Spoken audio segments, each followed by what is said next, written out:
মায়ার নবী এতিম, পথের ভিতরে কাঁটা দিয়া রাস্তা আটকায় দেয়।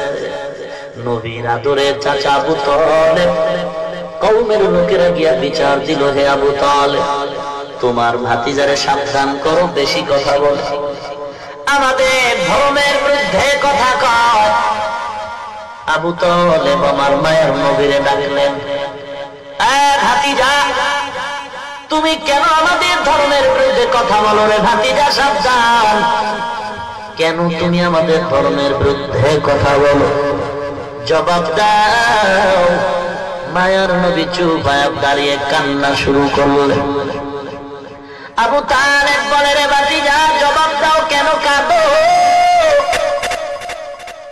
মায়ার নবী ডেকে বলেন, চাচা, কোনো জবাব আমার হাতে নাই, কারণ আমার চিন্তা আমার আল্লাহ পাঠাইছেন হকের আওয়াজ দিব, বাতিলের সাথে মোকাবেলা করব, অন্যায়ের প্রতিবাদ করা আমার দায়িত্ব রে চাচা, কি জবাব দিব? জবাব আমার হাতে নাই।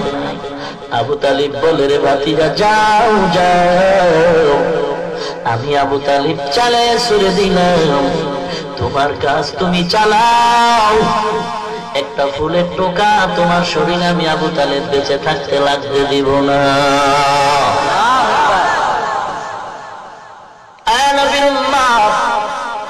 আল্লাহর নবী বলেন, হে উম্মত, দুটো জিনিস আমি তোমাদের মাঝে রেখে গেলাম, ভালো করে ধরো, যদি ধরে রাখতে পারো কোনো ভয় নাই, কোনো চিন্তা নাই, মুনাফিকের দল তোমার ঈমান কেড়ে নিতে পারবে না।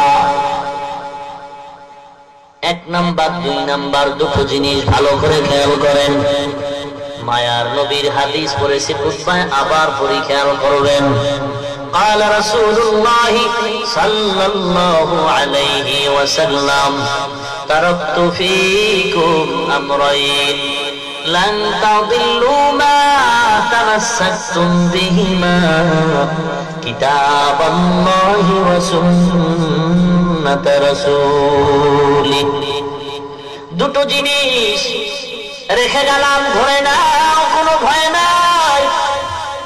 নৌকা চলে নদীর মাঝে, হঠাৎ যদি ডুবে যায়, স্টিমার ডুবে যায়, নদীর মাঝে যদি তুমি নৌকা হারিয়ে ফেলো, বিপদমুখী হও, এমন কঠিন মুহূর্ত, এমন কান্না শুরু হয়ে যায়, ওই সময় যদি একটা কলা গাছ তার হাতের মধ্যে দেওয়া হয়, বান্দার কলিজা বড় হয়ে যায় খুশির কারণে। এই কলা গাছ দিয়ে আমি আস্তে আস্তে করে হলেও তো কিনারায় যেতে পারবো। এ নবীর উম্মত, কলা গাছ আমার আসল কিছু না, আমি কিনারায় যাওয়ার একটা মাধ্যম। পীর আমার আসল না, পীর ধরলাম জান্নাতের পথ চিনার একটা মাধ্যম। মাযহাব আমার আসল না, মাযহাব মানি কেন বলে আমি মূর্খ, আমার ইলম নাই, আমল নাই, অতএব আমি বড় বিচক্ষণতার জ্ঞানও আমার নাই, আমি বেশ বুঝি না, জান্নাতের সহজ পথ চিনার জন্য একটু মাযহাব অনুসরণ করি।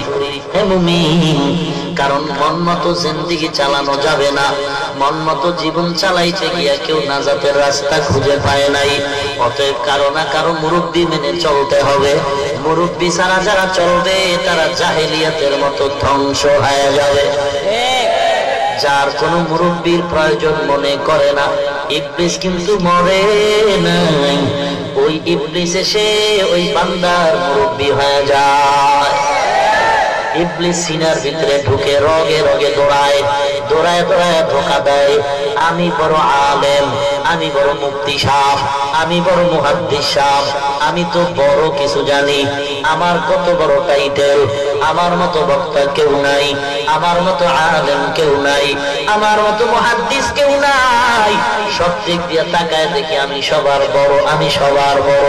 এরে পাগলা, বড় যে বড় আছে তুমি জানো না, وفوق كل ذي علم عليم। আল্লাহ কোরআনে বলেন, বড়র বড় আছে, বড়র দাদায় ডেকে বলে, নাতি একটু দেখ আমার বয়সের সীমানাটা কত। নাতি বলে, দাদা কি পাগল হয়ে গেছে, স্ক্রু ঢিল হয়ে গেল নাকি? আমার বাবার হায়াত আমি জানি না, দাদা তোমার হায়াত কেমনে জানবো? নাতি ডায়েরি খোল, ডায়েরি তালাশ করলে তুই আমার হায়াতের সীমানা পাবি। ডায়েরি খুলে নাতি হিসাব করে বের করলো। দাদা তুমি বড্ড খুশি হয়ে যাইবা শুনলে। বয়স কত হে নাতি আমার? বলে, আমার বয়স 100 উপরে চলে গেল। দাদায় বড্ড খুশি হয়ে বলে, তাহলে জমিনের মধ্যে তো আমার থেকে বড় কেউ নাই, আমি তো বিশ্ব বরেণ্য আশিকে রাসূল সুফি সম্রাট, তাহলে আমার মতো আর বড় আছে গেলে। এখন দুনিয়াতে ঘুইরা একটু নাতি পুতিরে দেখা নেই, আমার সবাই ছোট, আমার মতো বড় কেউ নাই।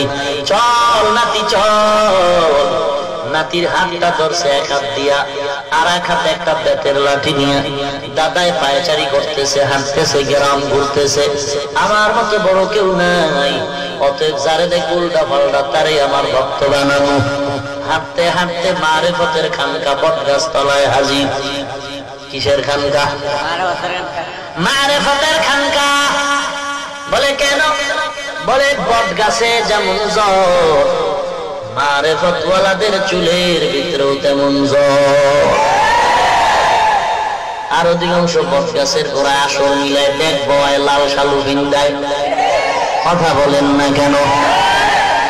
দাদা নাতির নিয়ে বটগাছ তলা মারেফতের খানকায় গিয়ে দেখে রেড সিগন্যাল। দেখছেন রেড সিগন্যাল মানে কালো, লাল লাল বড় খারাপ, লাল সিগন্যাল বড় খারাপ। রাসূল বলে, যার বাড়ি লাল কাপড়ের নিশান থাকবে জাহান্নামের আলামত। বুঝো পাবলিকের গোষ্ঠী, বুঝো। বন্ধদেরকে যেদিন বলবে তোরা কেন এদের ধোঁকা দিছো, বন্ধরা বলবে, রে আল্লাহ আমি তো নিষেধ করছিলাম। তার মানে কেমনে করছো?